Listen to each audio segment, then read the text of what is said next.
আসসালামু আলাইকুম প্রিয় দর্শক, আমাদের ভিডিওতে যুক্ত হওয়ার জন্য অসংখ্য ধন্যবাদ। জানিয়ে দিব আমাদের হাতে থাকা সর্বশেষ আপডেটগুলো। आज एक और इम्पॉर्टेंट एपिसोड के साथ मैं आपकी खिदमत में हाजिर हूँ। आज की इस वीडियो में हम बात करेंगे बांग्लादेश की तरक्की के बारे में, इकोनॉमिक प्रोग्रेस के बारे में, जिसमें पाकिस्तान और इंडिया के लिए बहुत से लेसन्स मौजूद हैं। 1971 में पाकिस्तान से जुदा होने वाले बांग्लादेश ने पिछले 50 सालों में तरक्की की बहुत सी मंजिलों को पार किया है और इनके इस तरक्की के सफर में पाकिस्तान और भारत के लिए बहुत से लेसन्स मौजूद हैं।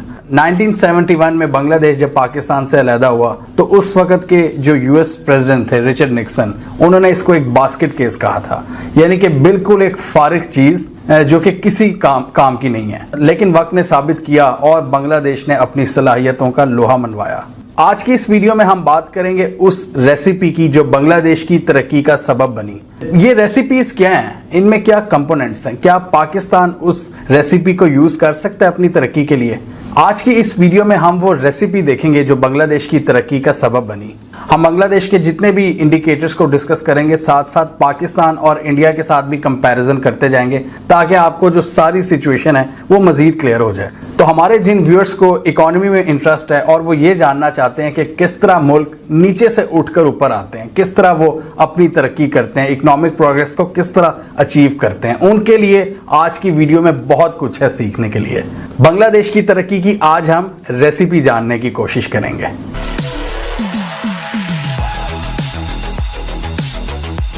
तो बांग्लादेश की तरक्की की जो खबरें हैं आजकल वो पूरी दुनिया के मीडिया की जीनत बन रही हैं और उसमें हेडलाइन ये है कि जीडीपी पर कैपिटा इनकम, उसमें बांग्लादेश ने भारत को भी पीछे छोड़ दिया है।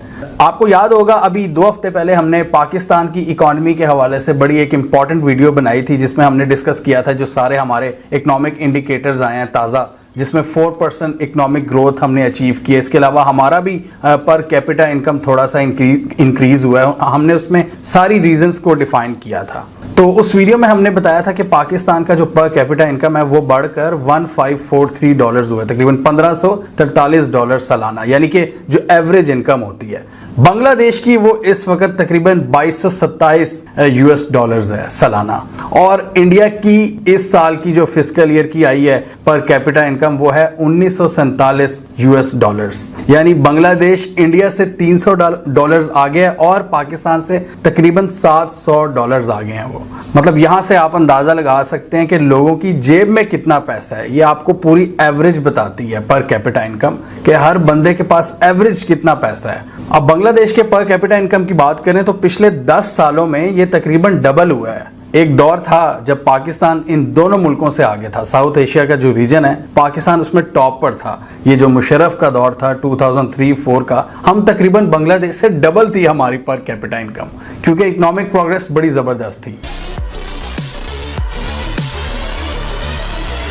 अब हम बात करते हैं जीडीपी के ओवरऑल साइज और जीडीपी ग्रोथ रेट के हवाले से। बांग्लादेश का जो ओवरऑल साइज है जीडीपी का वो है तकरीबन $365 बिलियन। अफसोस की बात है कि ये पाकिस्तान से रकबे में भी बहुत छोटा है, आबादी भी इनकी कम है और पाकिस्तान का जो हमारी इकॉनमी का साइज है वो तकरीबन $300 बिलियन के करीब है, यानी कि बांग्लादेश से $65 बिलियन कम, छोटी है हमारी इकॉनमी। जबकि आज से तकरीबन 15-16 साल पहले ये सिचुएशन नहीं। तो खैर अपने टॉपिक पर आते हैं। ग्रोथ रेट की बात करें तो इस साल बांग्लादेश वो मुल्क था, ये कोविड के साल में 2020 में बहुत कम ममालिक में से था जिन्होंने पॉजिटिव ग्रोथ हासिल की। पूरी दुनिया में हमने देखा, हमने कई वीडियोस में बताया हुआ, चाहे यूरोप हो, चाहे अमेरिका हो या हमारा रीजन हो, सब ने नेगेटिव ग्रोथ देखी है। सिर्फ चाइना और बांग्लादेश और कुछ 1-2 कंट्रीज थे जिनकी नेगेटिव में नहीं रही ग्रोथ। ऑब्वियसली इनकी तरक्की स्लो डाउन तो हुई लेकिन नेगेटिव में नहीं गई। कोविड के दिनों में भी इन्होंने 5% के साथ ग्रो किया। अब हम देख रहे हैं कि 2021 का जो फिस्कल ईयर है उसमें पाकिस्तान की ग्रोथ आई है तकरीबन 4% के करीब, जो हमने इसी वीडियो में बताया था कि एक बड़ी अच्छी परफॉर्मेंस है। भारत की इकोनॉमी इसी पीरियड में -7.3% तक गिरी है, मतलब इसमें हमने गिरावट देखी है। पाकिस्तान की 4% तक ग्रो की है और इंडिया की गिरी है -7.3% तक, जो इंडिया की वर्स्ट परफॉर्मेंस है आज तक की।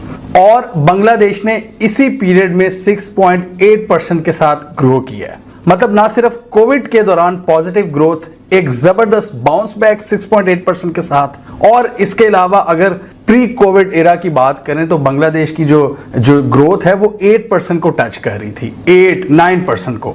हमने ये भी डिस्कस किया हुआ है कि वियतनाम, बांग्लादेश, इथियोपिया, चाइना, ये वो कंट्रीज थे कोविड से पहले जो क्रेजी ग्रोथ हासिल कर रहे थे, और बांग्लादेश वापस मोमेंटम पर आ चुका है। तो जो सबसे पहला फैक्टर है बांग्लादेश की ग्रोथ में वो है इनका टेक्सटाइल सेक्टर। इनकी गारमेंट की जो एक्सपोर्ट्स हैं वो पूरी दुनिया में बहुत तेजी से ग्रो कर रही हैं पिछले 10 सालों में। पिछले 10 साल में देख रहे हैं जहां पर ग्लोबल एक्सपोर्ट्स में इतना ज्यादा इजाफा देखने को नहीं मिला, और बांग्लादेश का जो ये सेक्टर है उसने 8% के साथ ग्रो किया है। यहां से आप अंदाजा लगा सकते हैं कि इनकी कितनी जबरदस्त पॉलिसीज हैं जो सपोर्ट करती हैं, और बांग्लादेश की इस तरक्की को हम सलाम पेश करते हैं। इसके साथ ही एंड पर हमें यह भी जरा जहन में रखना होगा कि बांग्लादेश को अभी भी बहुत से चैलेंजेस का सामना है। इसके अलावा एक एक्सट्रीमिज्म का भी हम राइज देख रहे हैं बांग्लादेश में, पॉलिटिकल टर्मोइल भी काफी ज्यादा है, लेकिन ये एक अच्छी चीज है कि पिछले कुछ 10-15 सालों में पॉलिटिकल स्टेबिलिटी लाने की कोशिश